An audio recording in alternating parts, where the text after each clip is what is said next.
Abre lá então Naum capítulo 1. Naum capítulo 1. Do profeta Naum.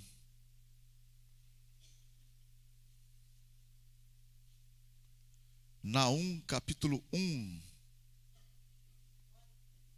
Está na mão, sim ou não? Verso 1. Oráculo acerca de Nínive. Livro da visão de Naum, o Eucosita. O Senhor é um Deus zeloso e vingador. O Senhor é vingador, cheio de furor. O Senhor toma vingança contra os seus adversários e guarda a ira contra os seus inimigos. O Senhor é tardio em irar-se, mas grande em força, e ao culpado não tem por inocente. O Senhor tem o seu caminho na tormenta e na tempestade, e as nuvens são o pó dos seus pés. Verso 6. Quem parará diante do seu furor? Quem subsistirá diante do ardor da sua ira? A sua cólera se derrama como fogo, e as rochas são por ele derrubadas. O Senhor é bom, uma fortaleza no dia da angústia. Ele conhece os que nele confiam, mas como uma inundação transbordante acabará de uma vez com o lugar de Nínive. Para dentro das trevas perseguirá os seus inimigos. Verso 15. Eis sobre os montes os pés do que traz boas novas, do que anuncia a paz. Celebra as tuas festas, ó Judá, e cumpre os teus votos. O ímpio não tornará mais a passar por ti, ele será inteiramente destruído. Que o Senhor possa falar em nossos corações, que o Espírito de Deus possa tocar nos nossos corações, curar, libertar, sarar, renovar, edificar, exortar, consolar, fazer uma grande obra. Saiamos daqui crendo mais, temendo mais o Senhor, em nome de Jesus. Amém? Podem sentar, meus queridos. Glória a Deus. Meus queridos e amados irmãos, nós estamos falando sobre a grandeza de Cristo. Como o Senhor é grande, né? Todos os livros da Bíblia apontam para Cristo. Tudo gira em torno de Cristo, né? A Bíblia fala, tudo foi criado por Ele. E sem Ele, nada do que existe veio a existir. Ele é o princípio de todas as coisas. Ele é a vida. Glória a Deus, aleluia. Então, quando a gente olha assim, né, a gente vê aquela... Já falei para os irmãos,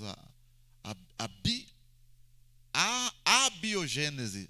O A no começo, a biogênese. Até o século, começo do século... Até o final do século XIX, existia a abiogênese. O que é isso? Uma lei que dizia que, na ciência, que dizia que vida poderia surgir do nada. Vida poderia surgir do nada. Só que caiu por terra isso. Amém? A própria ciência derrubou isso. E chegou à conclusão que vida só pode surgir a partir de outra vida. Vida só pode surgir a partir de outra vida. Aí a gente fica assim, é claro que a gente não tem como entrar em detalhes aqui também, porque nem a gente conhece tanto assim, e nem os cientistas mesmo. Mas o Big Bang, por exemplo, que surgiu em 1940 e lá vai uma coisa, que fala, né, que provavelmente existiu um pontinho lá atrás, onde tudo estava condensado, e depois houve uma expansão, onde uma reação química em cadeia deu origem à energia, ao espaço, à matéria, ao tempo. E foi se expandindo. Então surgiu ali a matéria, surgiu a energia, espaço, tempo. Olha você ver. E depois surgiu a vida. É complexo o negócio, né? Como que surgiu vida sem ter vida antes? Né? Agora, quando a gente lê o Evangelho de João, capítulo 1, já acrescento na 1, hein? Evangelho de João, capítulo 1. Olha que coisa linda. Evangelho de João, capítulo 1. Evangelho de João, capítulo 1. No princípio era o Verbo. O Verbo estava com Deus e o Verbo era Deus. Ele estava no princípio com Deus.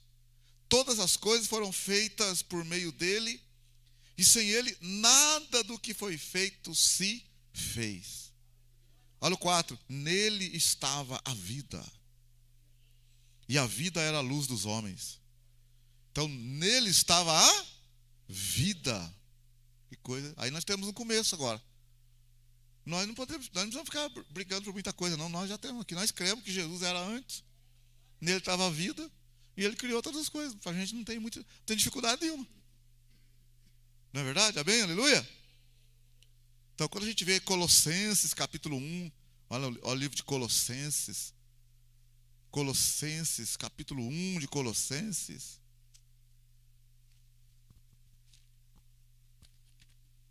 No verso 15, Colossenses 1, verso 15, se referindo a Cristo, capítulo 1 de Colossenses, verso 15. Ele é a imagem do Deus invisível, o primogênito de toda a criação.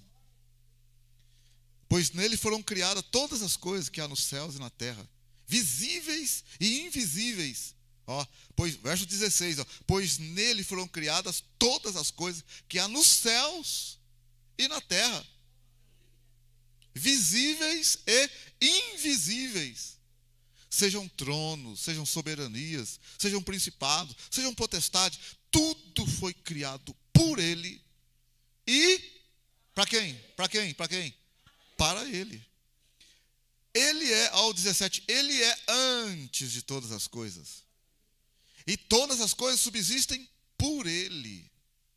Amém? Glória a Deus. Todas as coisas subsistem por ele. Aí, engraçado, aí, Hebreus, também coisa linda em Hebreus. Hebreus, livro de Hebreus.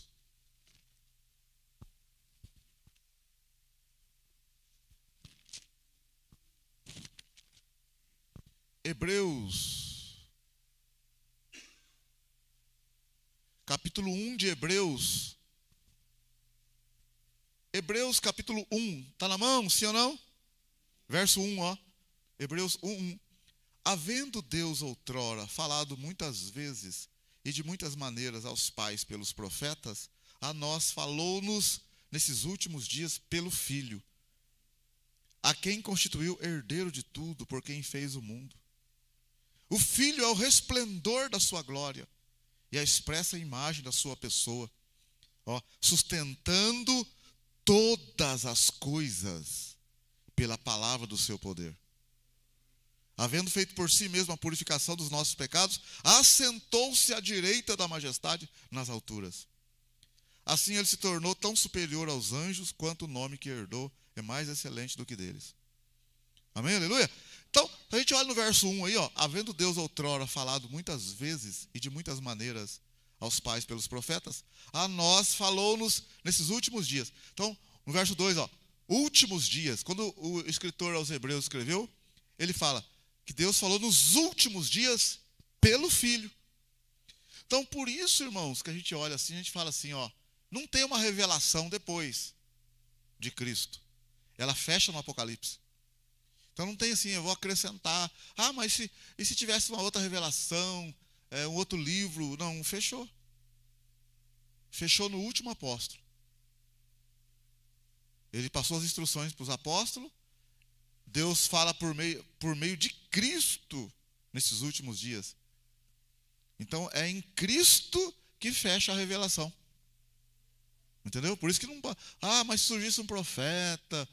Maomé, Ellen White, não, eles têm que estar falando de Jesus, aí tudo bem, mas criar uma outra doutrina, falar que Deus trouxe uma outra revelação, isso não pode, entendeu? Isso não pode. Se alguém falar do Evangelho, tudo bem. Por isso que em Gálatas capítulo 1, Paulo fala assim, se alguém trouxer outro Evangelho, além do que a gente já pregou, seja amaldiçoado. Mesmo que um anjo pregue um outro Evangelho, não, está errado. Seja amaldiçoado. Entendeu? Então, a revelação fecha em Cristo. Cristo é a realidade, é o ápice. Uma luta que eles passaram muito também grande no Novo Testamento foram com os gnósticos. Tá? Gnóstico. Então é bom vocês falar. Tem agnóstico e tem gnóstico. Então fala comigo, agnóstico. Fala agora, gnóstico. Então, o prefixo a aí significa o quê? Não gnóstico, isso mesmo. O que significa gnóstico? Gnóstico é de gnose. Gnose significa conhecimento, conhecer. Então, significa o quê? Que na época de Cristo, um pouco antes, a filosofia grega e na época de Cristo, alguns homens lá misturaram o evangelho.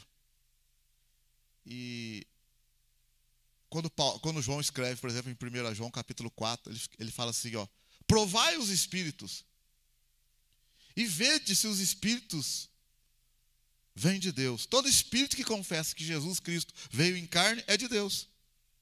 Lá na 1 João 4. 1 João, lá no final da Bíblia. 1 João 4. Ó, 1 João 4, verso 1. Amados, não creais em todo espírito, mas provai se os espíritos vêm de Deus, porque já muitos falsos profetas têm surgido no mundo. Nisto conheceis o Espírito de Deus. Todo espírito que confessa que Jesus Cristo veio em carne é de Deus. Mas todo espírito que não confessa a Jesus não é de Deus. Esse é o espírito do anticristo, do qual já ouvistes que há de vir e agora já está no mundo. Então, o João está enfrentando uma pedreira. Tanto os outros também enfrentaram o gnosticismo na época, que ela misturou o evangelho com a gnose. A gnose dizia que o homem só podia contemplar, chegar até a presença do Deus Todo-Poderoso por meio de um conhecimento elevado. Então, gnose significa conhecimento elevado. Gnosticismo é ter um conhecimento elevado. Agnóstico não... aquele cara é agnóstico. Esse cara está dizendo assim, ele acredita que o ser humano não tem conhecimento suficiente para conhecer a Deus. Isso é o agnóstico. O agnóstico. Então, tem pessoas que são agnósticas. Não, o ser humano, se for falar de Jesus para ele, de Deus, não, o ser humano não tem condições de conhecer a Deus. E, realmente, se você for pensar por um outro lado também, não está errado. Mas o Senhor, Deus, se fez homem. Para poder realmente a gente poder conhecer esse Deus. Ninguém vai chegar a Deus a não ser por meio daquele que ele colocou como mediador. Entendeu? Então, se você falar assim, rapaz, o cara fala, não, eu sou agnóstico, eu não acredito. Você está certo, viu? Você está certo. Eu também era. Eu também era.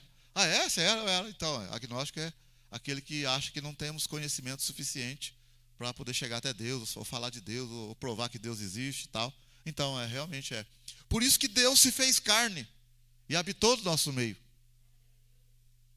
Porque a gente, pega o pessoal que não tem Cristo, você vê, vai ficar louco no meditação, aquela coisa tudo, porque ele quer ter um encontro com Deus, ou consigo mesmo, porque Deus está dentro da gente, aquela coisa toda. Então não consegue, não vai conseguir. Aí, realmente, a pessoa está... Se você entrar por esse caminho que eu estou pensando aqui, é verdade. Ele não está falando a coisa errada. Ele está falando que um homem, um ser humano, não tem condições de conhecer a Deus. É verdade. Aí a gente apresenta Jesus. Então, Jesus veio porque ele disse, eu sou o caminho, a verdade, a vida. Ninguém vem ao Pai a não ser por mim. Então, você vai ficar andando para todo quanto é lado, não vai conhecer mesmo. Mas aí, os gnósticos também, que falavam do Evangelho, eles diziam que, por meio de Cristo, não por meio da morte de Cristo, nem da ressurreição, nem do sangue de Cristo, mas eles falavam do Evangelho.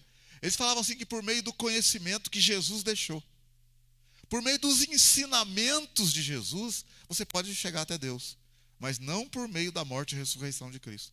Então eles faziam uma mistura também, dentro da igreja na época lá. Entendeu? Por isso que João escreveu, ó, não creais em todo espírito. O espírito que não confessa que Jesus veio em carne não é de Deus. Não, Jesus não vem, Deus não se fez carne na pessoa de Jesus. Jesus era um espírito. Só espírito, mas Deus não se fez carne em Cristo. Deus não virou homem. Os gnósticos, entendeu? Mas eles falavam de Jesus e tal, mas que Jesus era o Espírito de Deus, mas não um ser humano. Por quê? Porque outra coisa também, os gnósticos falavam que a matéria A matéria é má. A matéria é má. Então, para você chegar até Deus, você teria que passar pelas emanações de Deus. Que Deus Todo-Poderoso ficava lá em cima e tal. E por meio de suas emanações, quer dizer, suas manifestações, você poderia... Deus veio então e Jesus fazia parte de uma de suas emanações. Jesus era uma emanação de Deus. Mas não que Deus se fez carne. Porque Deus não tem contato com a matéria. Porque a matéria é muito ruim. A matéria é má. Então eles falaram que o demiurgo, o Deus demiurgo, ele que fez a matéria. A matéria, o que entrou em rebelião com Deus lá, chamado demiurgo, fez a matéria. A matéria é má. E Deus, então, não quis. O negócio tem, sim, um sentido assim. E Deus, para não perder o ser humano, colocou uma centelha dele dentro da gente, que a gente chama de espírito. Entendeu? Então, faz uma coisa assim, misturada no Evangelho. E pregava lá, pregava. Né? Claro que eu estou falando aqui uma coisa bem, eu não tenho uma profundidade lá, mas eles pregavam lá e os irmãozinhos. Porque se acreditar que Deus se fez carne, virou homem, é pela fé. Mas faz sentido? Faz, porque a Bíblia fala assim: todos pecaram e afastados estão da glória de Deus, da presença de Deus. Mas aí a Bíblia fala: mas são resgatados gratuitamente pela redenção que há em Cristo Jesus. Então, se o homem pecou, se o homem se afastou, é o homem que tem que reconciliar. É o homem que tem que pagar a pena. Ele não fez errado, então é ele que tem que pagar. Mas como todo mundo pecou, como é que vai pagar? Se todo mundo está em pecado, eu não posso pagar por você se eu não estou pagando nem por mim. Aí então Deus enviou seu filho. Deus se fez carne, fez homem. Homem sem pecado. Aí então ele assume o lugar da humanidade na pessoa de Adão, na pessoa de Cristo. Adão representa a primeira humanidade e Jesus representa a humanidade que quer ser salva nele. Por isso que Timóteo também passou problema com os gnósticos. Por isso que uma das coisas que o Paulo escreveu lá, falou para Timóteo assim, ó: há um só Deus e um só mediador, Jesus Cristo, homem, por causa dos gnósticos também. Então, Paulo fala, é como se ele falasse para Timóteo assim: não tem esse negócio de emanações, não.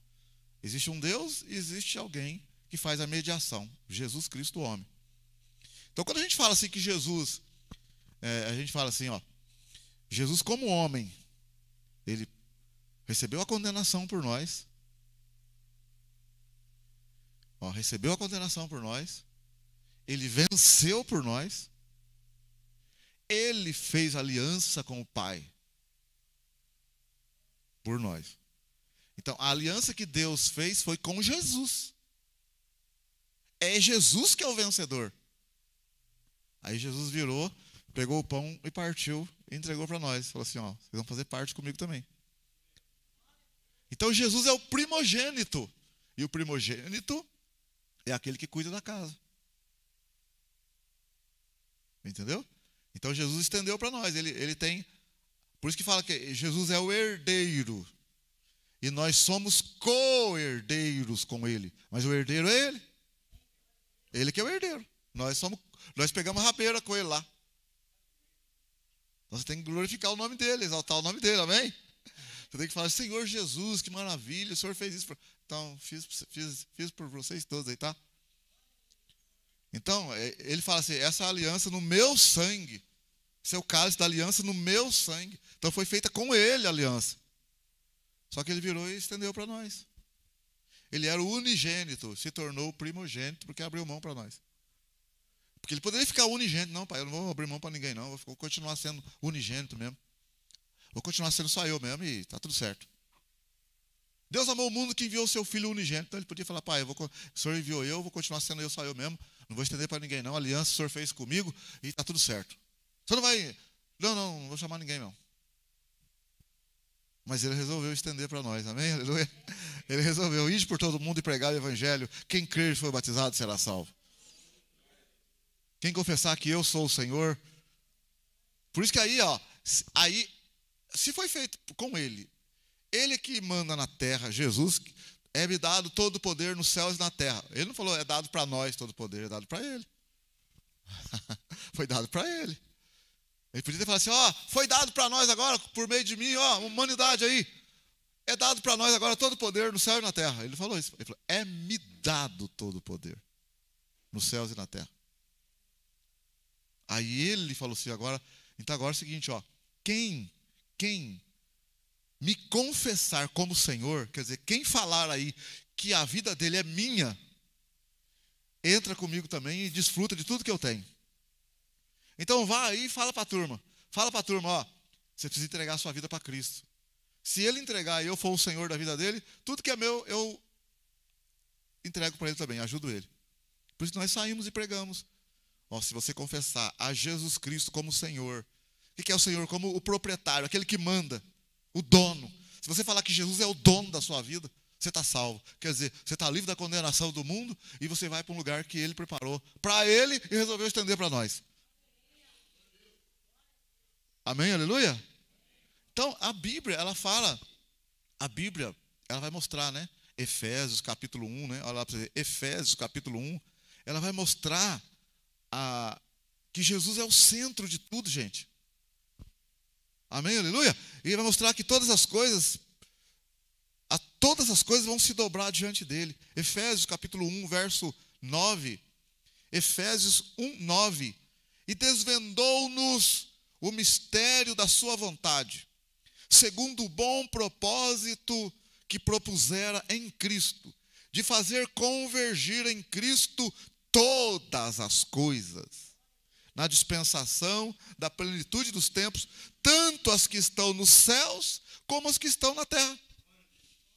Então, repetindo o verso 10, ó, de fazer convergir em Cristo, tudo vai vir nele, vai se voltar para ele, alguma coisa, todas as coisas, na dispensação da plenitude dos tempos, quer dizer, no final dos tempos, quando fechar o tempo, tanto as que estão nos céus, todas as coisas que estão nos céus, como as que estão na terra, vai convergir em Cristo. Amém? Glória a Deus. Então, ele, irmão, aí, né, Efésios também fala que ele é o cabeça da igreja. Ele é o cabeça, ele é o primogênito. Aí, primogênito também não é primogênito no sentido de que foi criado, mas no sentido que é o que recebe mais honra. É o que é mais honrado, porque o primogênito era o mais honrado. Então, quando fala que Jesus é o primogênito da criação, primogênito, então Jesus foi criado. Não, é o mais honrado da criação. Tem um grupo aí que fala, Colossenses 1 fala que Jesus é o primogênito. Então, se Jesus é o primogênito, significa que ele foi o primeiro a ser criado. Não. A palavra primogênito ali não quer dizer isso. É a mesma coisa lá em Êxodo, no capítulo 4, quando o povo de Israel está no Egito, escravo no Egito, e Deus fala para Moisés, falar para o faraó, deixar sair o povo. Olha o que Deus fala agora. Ó, Êxodo 4. Olha o que Deus fala. Êxodo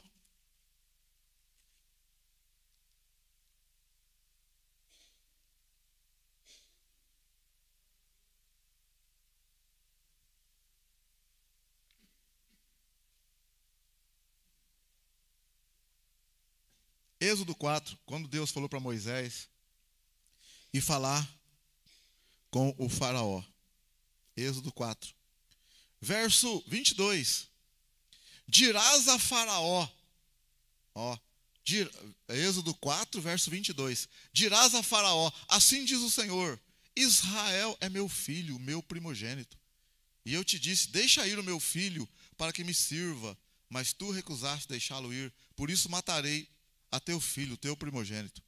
Então, se você olhar no verso 22, verso 22, dirás a faraó, assim diz o Senhor, Israel é meu filho, meu primogênito. Ele está falando da nação de Israel.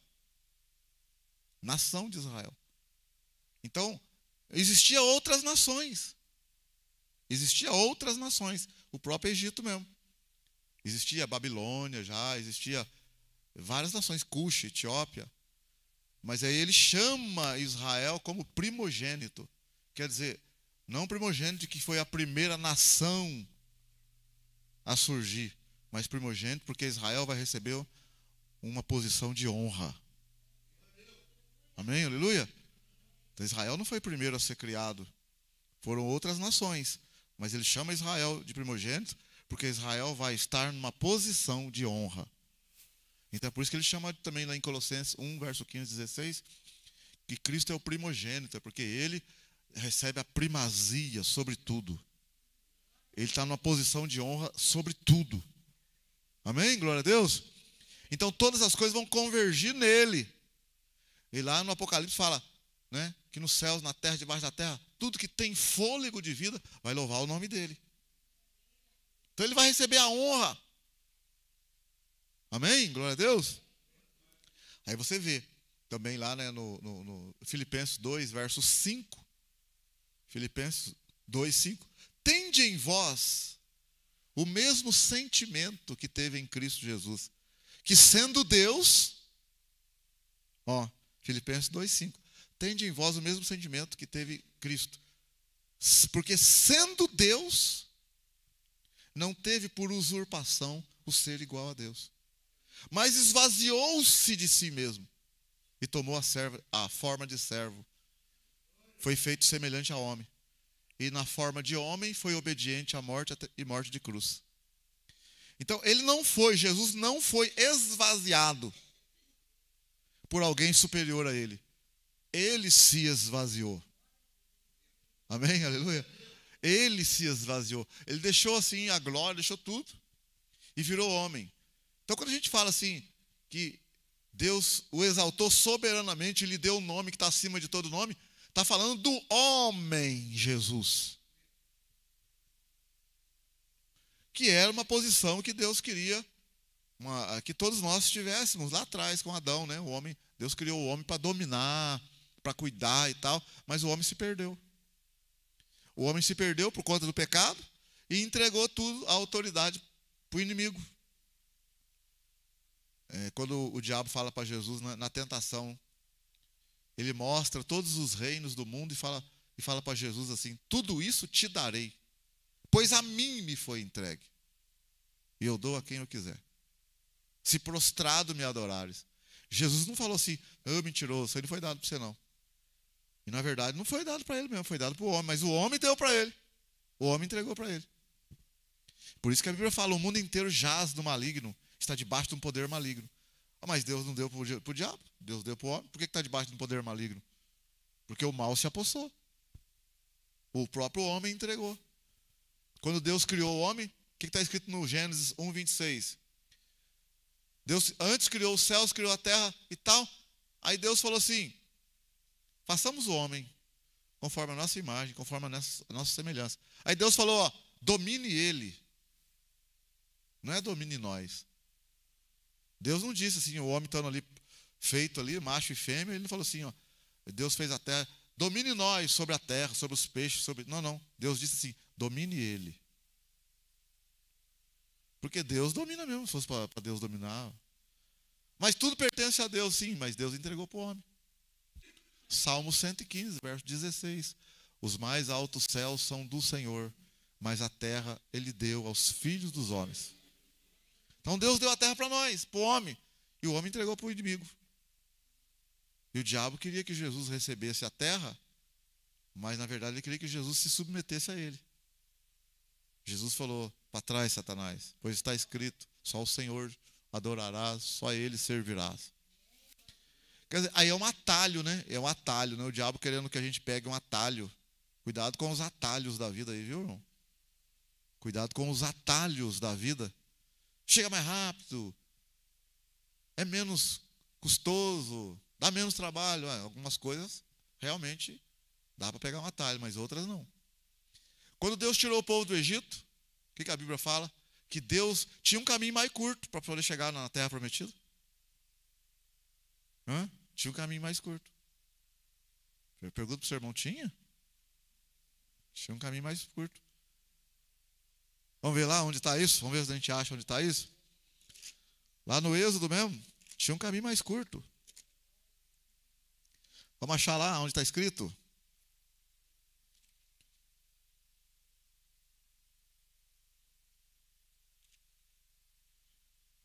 Quem achar primeiro, fala aí.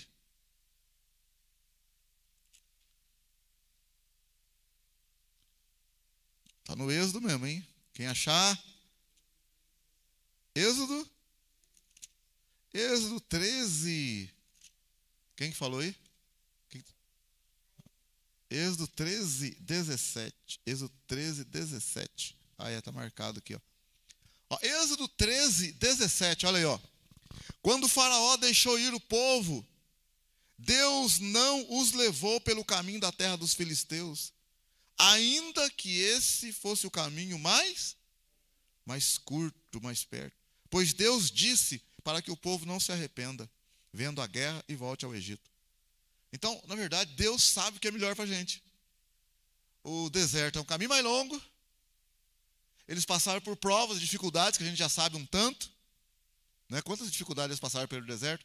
E olha bem agora então, ó, apesar das dificuldades todas que eles passaram no deserto, aquela coisa toda que a gente fica olhando assim, era o melhor para eles. Dos dois caminhos era o melhor. O outro é curto, então, mas Deus olhou e falou assim, eles não chegam na terra prometida por esse caminho. Eles não vão chegar, eles vão chegar pelo outro.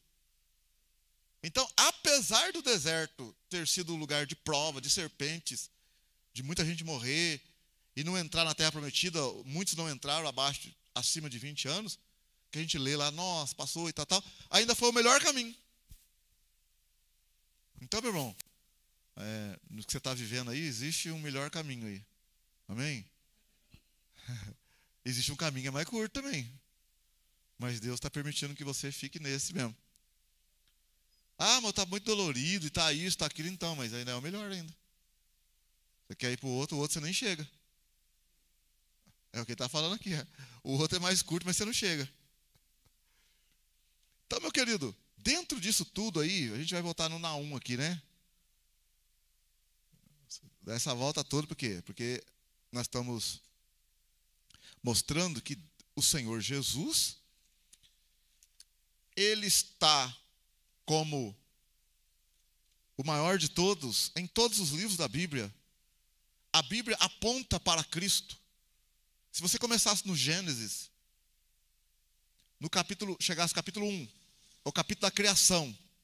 Capítulo 2, que é o capítulo também da criação do homem do Jardim do Éden. O capítulo 3 é o capítulo do pecado.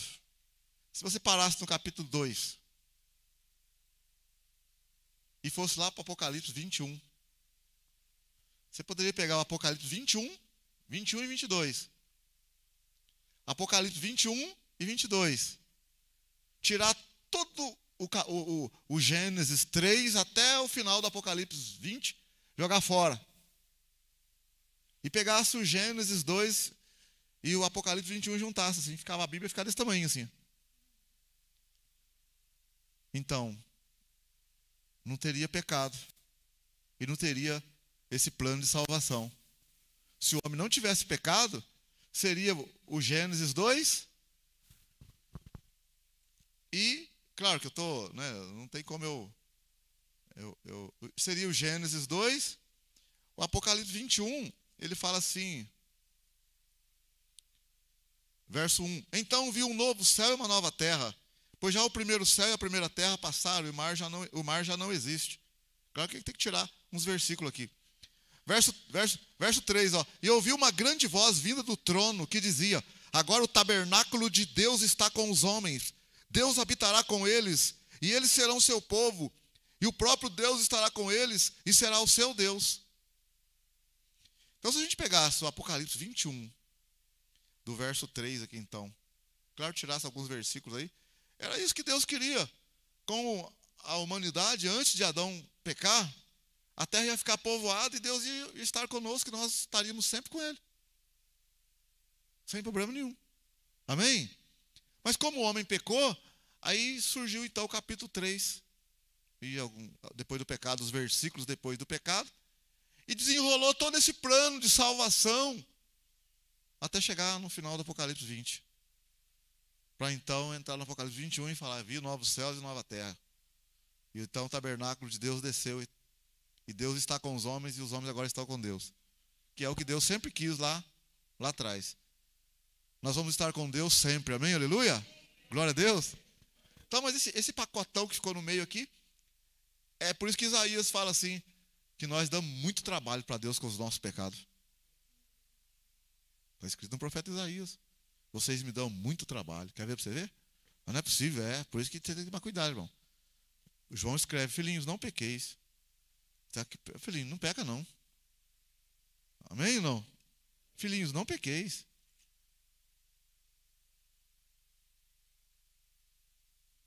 Isaías 43. Isaías 43, verso 24. Isaías 43, verso 24. Não me compraste por dinheiro cana aromática, nem com a gordura dos teus sacrifícios me satisfizeste, mas me deste trabalho com os teus pecados.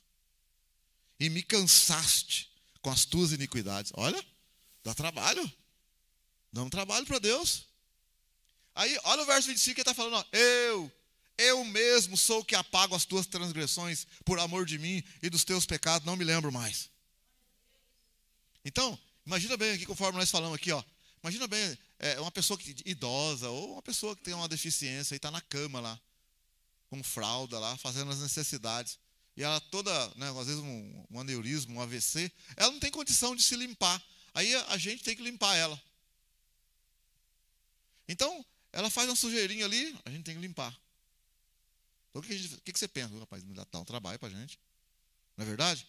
Tira a fralda, se coloca a fralda, lava, limpinho, depois passa, daqui a pouco suja de novo. Dá trabalho, não dá? Então, agora imagina bem, quando a gente peca, nesse sentido agora, a sujeira que a gente faz, que a gente não vê. Aí o Senhor falou assim, então, é eu mesmo que limpo. Assim como você limpa o cara que está lá. Você limpa o cara que fez a sujeira no quarto, o Senhor está falando, então, eu que estou limpando você. Aí você vai perto, então o Senhor fala, puxa vida. Aí o Senhor falou assim, João, o Senhor inspirou João e falou, João, fala para ele. Aí o João falou assim, filhinhos, não pequeis.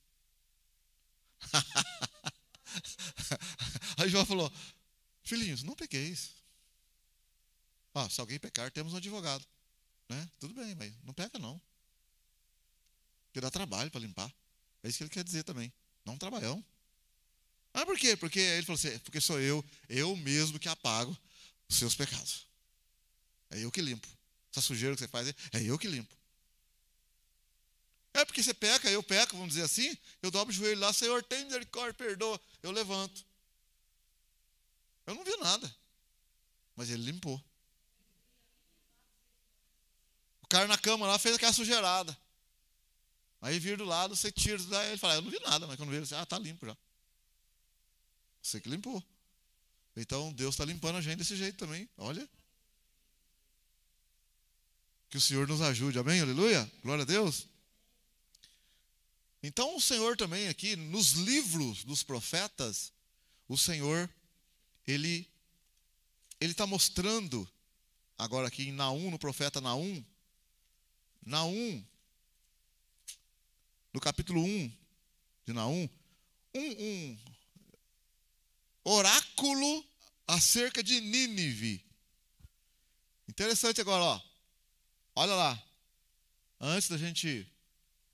Olha onde está o Naumzinho, nosso irmão Naum. Aqui, nesse slide que eu fiz, né? O Jonas está ali, o Naum está aqui. Dá a impressão que eles estão no mesmo tempo, mas não está. O Jonas é antes de Naum. Então, vou pegar o outro slide aqui. O outro slide aqui para você entender melhor. O outro slide, ó. O slide aqui, ó, aí mostra essa parte de cima aqui é o reino do norte e os reis que reinaram no reino do norte. E embaixo aqui os reis do sul, né, Judá e tal. Jerusalém como capital. Então a gente olha aqui, ó. O Jonas agora aparece lá em cima, ó. O Jonas, porque o Jonas profetizou muito no reino do norte. Agora, olha agora o Naum, nosso querido irmão Naumzinho, cadê ele? Olha o Naum agora apareceu melhor, tá vendo? O Naum, ele é um eucosita, da terra de Eucós, no sul, uma aldeia. O Jonas profetizou antes dele, uns 100 anos mais ou menos antes de Naum. E o Naum, olha bem agora, ó, o Naum, ele está profetizando E o rei da Assíria vai atacar o reino do norte. Vai destruir o reino do norte. Mas o Naum profetiza que Deus vai vingar a Assíria. Nínive fazia parte da Assíria, capital da Assíria. Mas se você olhar, Naum está falando que Deus vai punir a Assíria. Mas se você olhar 100 anos antes, o Jonas já queria que Deus punisse os ninivitas. Jonas queria que Deus acabasse com Nínive. Por isso que ele fugiu. Foi para outro lugar. Lembra quando Deus falou para Jonas, levanta-te, vai para a cidade de Nínive e clama contra ela? O que Jonas fez? Fugiu. E depois ali naquele processo todo ele volta. Por que ele não queria ir? Porque Nínive era terrível, capital da Assíria. Mas Deus estendeu sua misericórdia para a Síria. Eles se converteram. Aí passados anos, os assírios vão atacar o povo de Deus. Se ensoberbeceram o pecado em Nínive da Assíria. Então, ao mesmo tempo que Deus usa a Assíria para punir o povo de Israel no norte por causa do pecado do povo de Israel, Deus também levanta o profeta Naum para falar para a Assíria que eles também vão ser punidos por causa do pecado deles. Olha agora aqui, vamos ver se você vai fazer confusão na sua cabeça. Aí vai levantar então, olha aqui, aqui é antes, aqui em cima o reino do norte cai primeiro, depois que cai o reino do sul. O reino do sul ainda aguenta mais um tempo ainda, né? Quem é que destruiu o reino do sul? Quem que foi? Qual reino? Rei da onde? Nabucodonosor, rei da onde? Babilônia. Mas aí aonde está a Síria agora? Se é Nabucodonosor, por que não é a Síria? Porque Nabucodonosor guerreou contra a Síria. Então quando Deus fala, quando por meio de Jonas, Deus estendeu misericórdia para Nínive, que é a capital da Síria. Então os assírios perduraram por mais tempo ainda, por causa do quê? Porque Jonas foi lá, pregou e se arrependeram. Mas Jonas queria que Deus punisse a Síria, que destruísse a Síria, porque os assírios eram terríveis. Mas Deus estendeu a misericórdia. O que Jonas falou? Jonas falou, eu sabia que o Senhor é tardio em misericórdia. O Senhor é misericordioso, o Senhor perdoa. E agora aqui também é engraçado que em Naum também fala, capítulo 1, verso 3, o Senhor é tardio em irar-se, mas grande em força. Mas olha o que ele fala, que Naum fala, e ao culpado não tem por inocente. Olha, eu perdoei vocês, quer dizer, a única maneira de você não ser culpado, ou alguém pagou no seu lugar, né? Ou o Senhor te perdoou, mas alguma coisa aconteceu, alguém pagou no seu lugar. No nosso caso aqui do pecado. Ali Deus perdoou Nínive. Só que eles se rebelaram depois de Jonas, 100 anos, foram se rebelando. Levantou o profeta Naum, avisando Nínive, a Assíria, que eles também iam sofrer também. E quem era poderoso era a Assíria, no tempo de Naum. A Assíria era poderosa. Mas aí Deus também permitiu que Nabucodonosor, um reino do norte, viesse, guerreasse contra a Assíria e vencesse a Assíria. Vai cumprir a profecia de Naum, em cima da Assíria, em cima de Nínive. E engraçado que depois também Deus vai punir Nabucodonosor, Nínive, a Babilônia. Por meio de quem? Vamos lá, estou vendo, perguntando para vocês. Depois Deus vai punir Babilônia também, por meio de quem? Dos medos e dos persas. Depois Deus vai punir os medos e persas, por meio de quem? Alexandre o Grande, por meio da Grécia. O que a gente está querendo mostrar aqui é o seguinte, Deus, né, olhando aqui agora, deixa eu, o nome de Naum significa consolador ou consolo. Em Naum aprendemos que o arrependimento deve ser algo constante. O arrependimento tem que ser algo constante. Porque a pregação de Jonas foi para Nínive. Só que Nínive ficou no momento ali arrependido, mas depois entrou no pecado de novo. Então o arrependimento tem que ser constante e duradouro. A nação havia recebido uma mensagem de juízo através de Jonas há 100 anos atrás e se arrependeu. Só que não manteve, né? Contudo, o tempo passou, E o comportamento de pecado foi assumindo o controle gradativamente. Ou seja, Nínive voltou a praticar as mesmas coisas. E outras ainda piores. Tá vendo, gente? Então, quando a gente arrepende, a gente tem que continuar no arrependimento. Viu, irmão Creito? Amém? Aleluia? Tem que continuar. Não, é verdade. Porque às vezes você arrepende ali, aí depois lá na frente a tentação vem, as tentações vêm, a gente tem que continuar firme. É isso que está acontecendo com Nínive aqui, ó. Eles se converteram por um momento ali, mas tem que passar de geração em geração e tem que ficar firme, porque uma hora, senão vem o juízo de Deus. Por quê? Porque ao culpado, Deus não tem por inocente. Deus é misericordioso, longânimo, mas uma hora alguém vai receber a punição ali.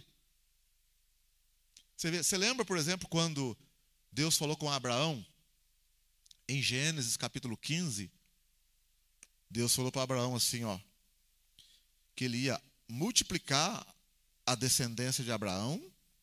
Abraão não tinha filho ainda. Deus falou para Abraão, vai multiplicar a sua descendência, vai ter um filho, vai multiplicar a descendência. Aí Deus falou assim, a sua descendência será peregrina em terra alheia. E vai ser escravizada. Olha, Deus, quando ele fala com Abraão, ele fala do futuro da nação de Israel. A tua descendência vai ser peregrina em terra alheia, vai ser escravizada por uma nação. Aí ele fala assim, mas eu punirei a nação que foi escravizar ela. E trarei vocês de volta para essa terra. Olha lá, Gênesis 15, dá para você ver? Gênesis 15. Então, antes de Abraão ter um filho, Deus já falou da geração. Da geração.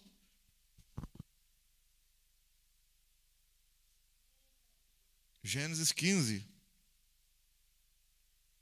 Ó, eu vou pular algumas coisinhas aqui para você. Gênesis 15, Deus faz uma aliança. Verso 13. Gênesis 15, verso 13. Então disse o Senhor a Abrão. Está vendo? Ele não tem nem filho ainda. Sabe com certeza que peregrina será a tua descendência em terra alheia. E será reduzida à escravidão. E será afligida por 400 anos. Agora, eu, porém, julgarei a nação a qual ela tem de servir. E depois sairá com muitos bens. Está vendo Deus falando aqui do Egito lá na frente. Deus falando no Êxodo 15 do negócio que vai acontecer no Êxodo 12, quando ele vai punir o Egito com a morte dos primogênitos. O Abraão nem filho tinha. Deus já falou do futuro dele, da geração, da nação. Falou o que vai acontecer com a nação ia ser peregrina, a nação ia ser escravizada e que Deus ia punir a nação. Eu quero falar para você que existe um Deus que está no controle da história. A história não está assim largada, agora está acontecendo isso. A Rússia, a Ucrânia, a não sei o quê. É claro que a gente não entende tudo, mas existe alguém assentado no trono, no comando. Então, se Deus permite algumas coisas que a gente não entende, a gente tem que entender que Ele está no controle, apesar da gente não entender. Ah, como que isso? Nem filho tinha. Deus já falou da descendência. Olha aqui. Olha de novo para você ver, ó. Gênesis 15, verso 13. Então disse o Senhor Deus, sabe com certeza que peregrina será a tua descendência. Não é? Aí você vê. Agora aqui, aí você olha no Gênesis, capítulo 21. Capítulo 21. Gênesis, capítulo 21. Verso 1. Verso 1. O Senhor visitou Sara, como tinha dito, lhe fez como havia prometido.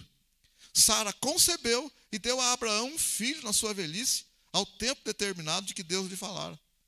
Abraão pôs no filho que lhe nascera, que Sara lhe dera, o nome de Isaque. Está vendo? Agora que vai nascer o primeiro filho dele. Assim, o filho da bênção. E lá no Gênesis 15, Deus já está falando da descendência. Falando que vai acontecer com a descendência lá. Agora que está nascendo o primeiro filho. Que Isaque, que vai casar com Rebeca, que vai gerar Jacó e Esaú. Jacó vai mudar o nome para Israel. Que vai ter 12 filhos, nos quais vai vir a nação de Israel, que vai ter o José lá ainda, que José está no Egito, Israel está na terra prometida. Ó, Israel está na terra prometida, em torno de 70, 75 pessoas, e José está no Egito. Aí acontece a questão da fome, essas 70, 75 pessoas de Jacó descem para o Egito, José cuida deles na terra de Gósen, eles crescem e multiplicam. Aí vão ser escravizados lá na frente, conforme Deus já disse no Gênesis 15. Amém? Aleluia? Aí vão ser escravizados lá na frente. Aí, quando Moisés, o povo clama e Moisés vem, Deus já tinha falado para Abraão, ó, eu vou libertar o povo e vou punir a nação a qual ela vai se submeter. E puniu por meio de Moisés, o Egito.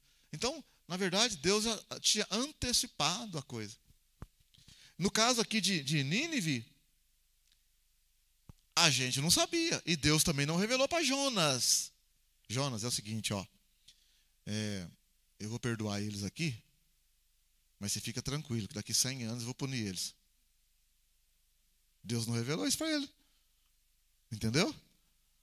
Deus falou para ele, ó, você teve misericórdia dessa planta que cresceu e morreu, eu também não deveria ter misericórdia de 120 mil pessoas que não sabem discernir entre a mão direita e a esquerda, porque ele perdoou Nínive, o povo se arrependeu, o Jonas ficou desgostoso, e Deus, ó, pra você ver, gente, que coisa, né? Deus poderia ter falado para ele, ó, Jonas, fica tranquilo aí, tá? Eu fiz isso, mas é em off aqui.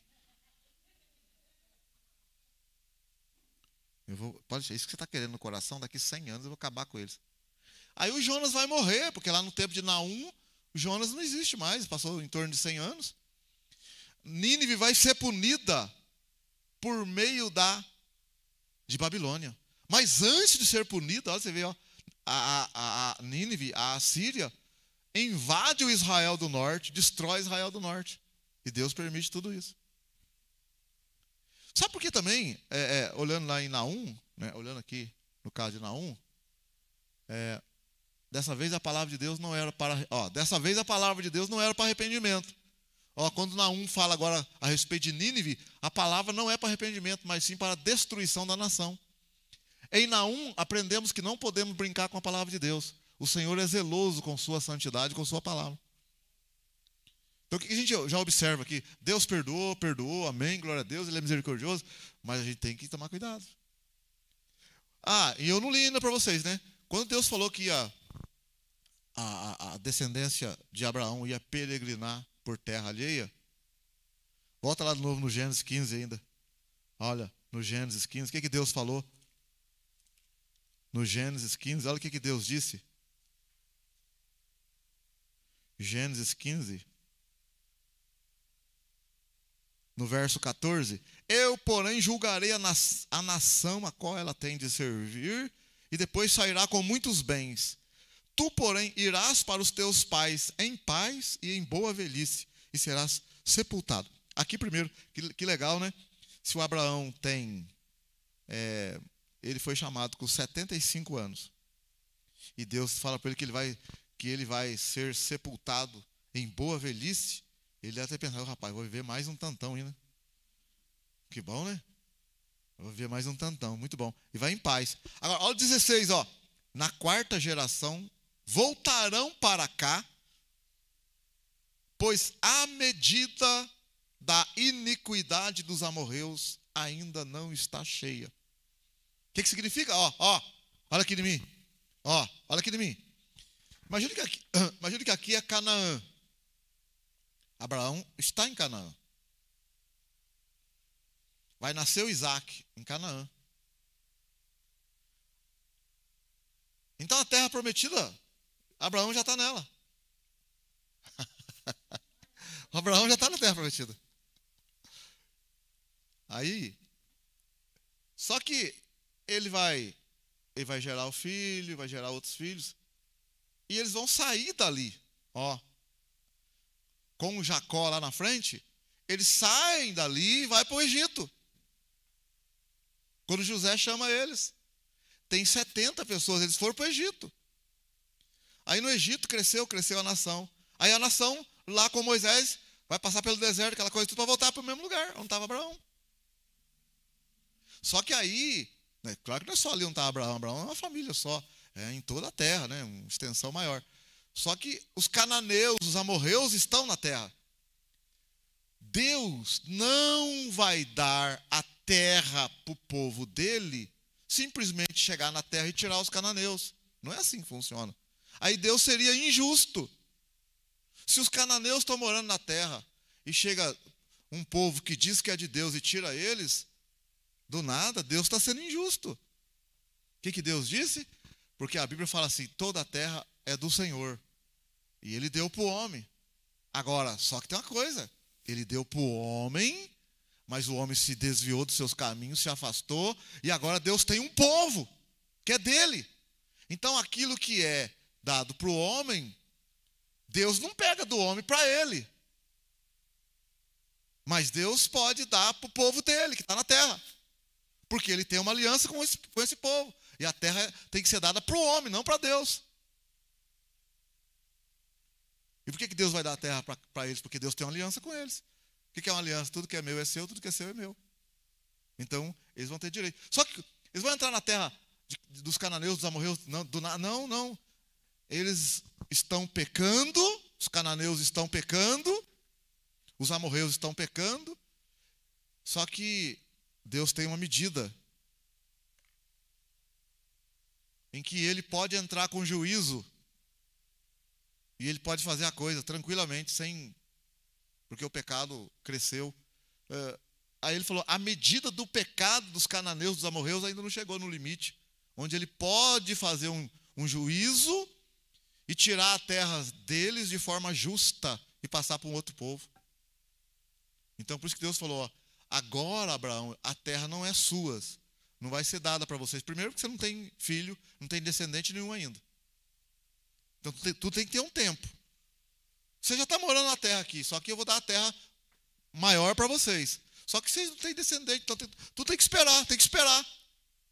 Tem que esperar o filho nascer, o filho do filho nascer, virar uma nação ainda, que você não é ainda. Você está sozinho, Abraão, está você e a Sara só. E Deus está fazendo promessa para a nação que vem a partir dele. Então tem que esperar. Essa espera de Abraão até formar a nação é um tempo em que Deus está dando para os amorreus, os cananeus, para eles se arrependerem, mas Deus já olhou lá na frente, já olha se eles não vão se arrepender. Então Deus vai falar para Abraão, eu vou dar essa terra para vocês. Antes dele ter as coisas, porque Deus já olhou lá na frente, dando oportunidade para os cananeus, amorreus se converter, se arrepender. Deus falou, eles não vão se arrepender mesmo, então eu vou dar essa terra para vocês. Mas não vou dar agora, primeiro porque você não tem filho, não tem nação nenhuma ainda. Mas lá no tempo certo, vindo a plenitude dos tempos, eu vou te dar essa terra.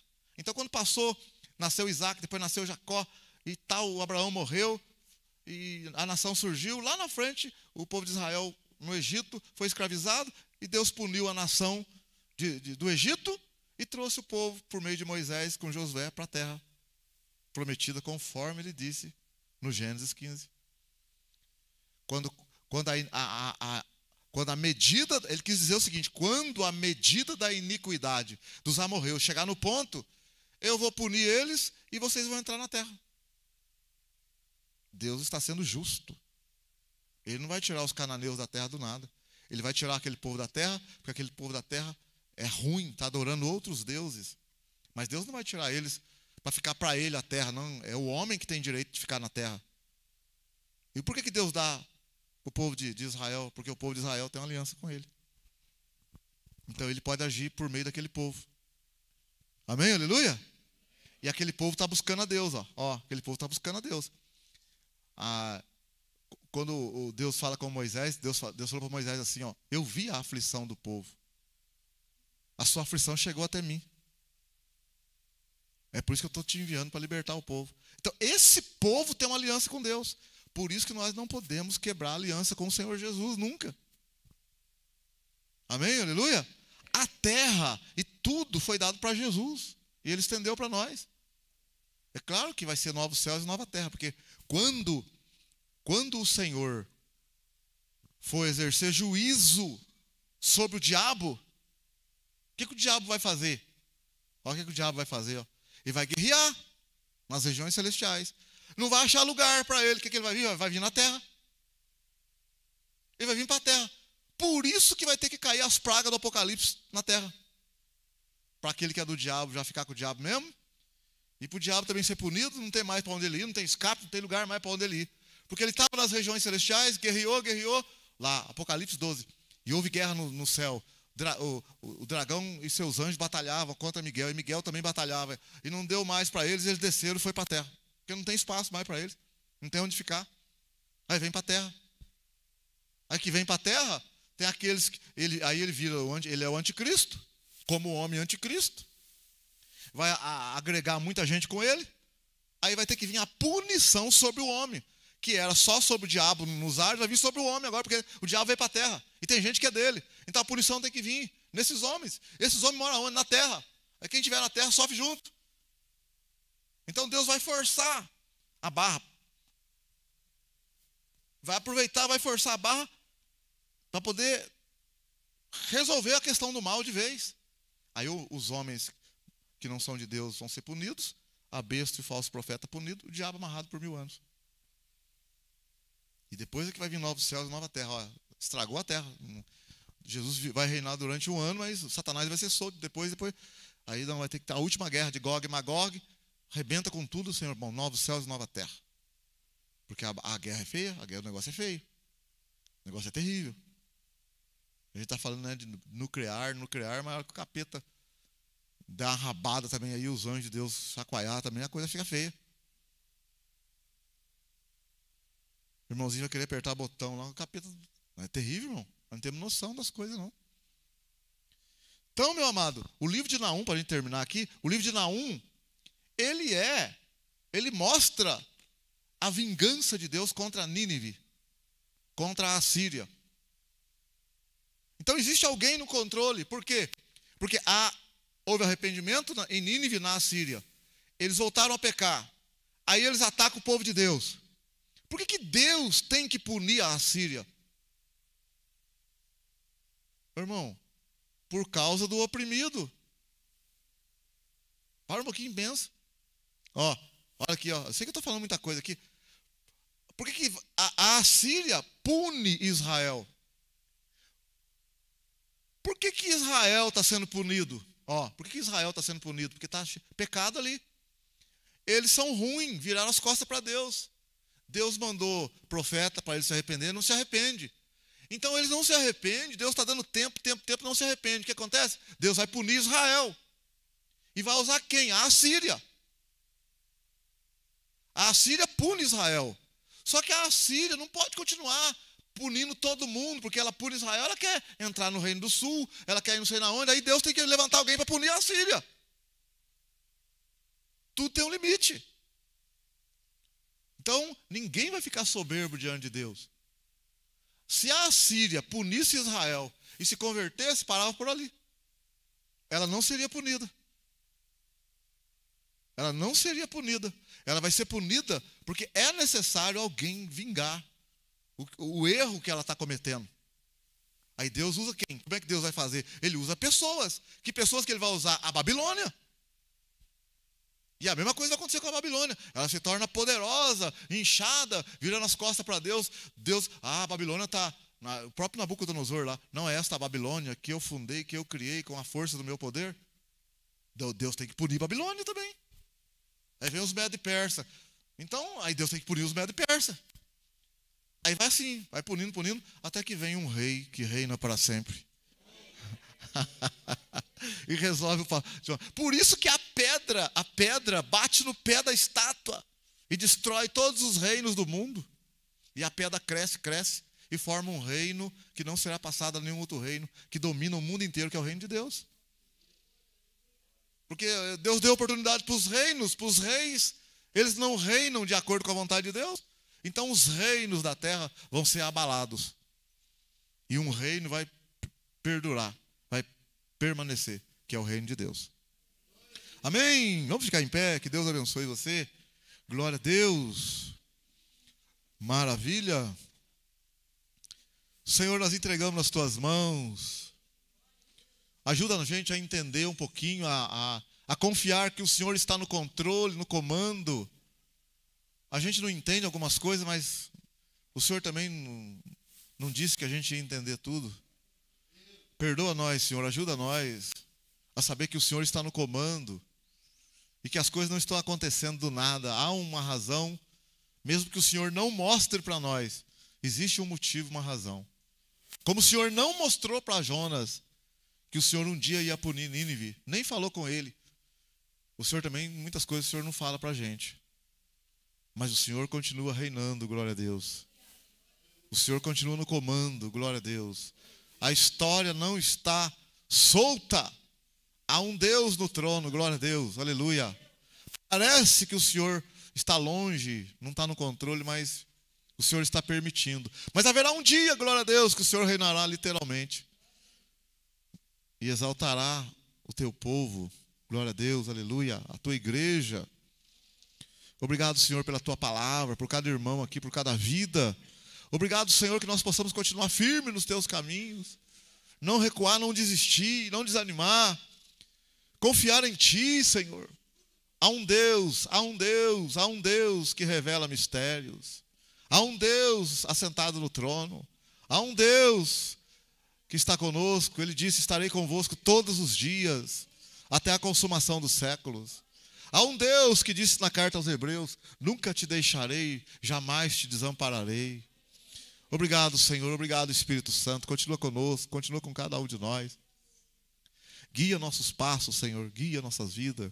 Perdoa as nossas fraquezas, perdoa a nossa incredulidade, perdoa a nossa dureza de coração, perdoa nós, Senhor, perdoa. Entregamos nas tuas mãos essa noite, este mês, este final de semana, nossos planos, entregamos tudo. O homem faz plano, mas a resposta vem do Senhor. O Senhor pesa a motivação do coração, a intenção do coração. Obrigado, Senhor. O Senhor inclina o coração do rei, glória a Deus. Obrigado, Espírito Santo. Obrigado, Senhor. Obrigado, Senhor. E que o amor de Deus, que a graça do Senhor Jesus e a comunhão do Espírito Santo esteja com todos. Todos digam. Amém. E todos digam. Amém. Com alegria, todos digam. Amém. Glória a Deus. Cumprimento seu irmão e a sua irmã e com a paz do Senhor. Deus abençoe, Deus abençoe.